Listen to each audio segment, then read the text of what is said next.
අවශ්‍ය වෙනවා MD Kheer rice pudding packet එක අපි භාජනයකට දාගන්න ඕනේ. fresh milk milliliter 650ක් අපි මේ මිශ්‍රණය හොඳට දිය කරගන්න ඕනේ. වතුර milliliter 100ක් අවශ්‍ය වෙනවා.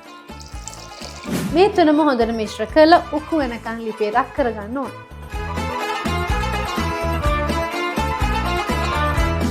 උක්කු වුණාට පස්සේ අපිට පුළුවන් ලිප ඔෆ් කරලා ලිපෙන් ඉවතට අරගන්න.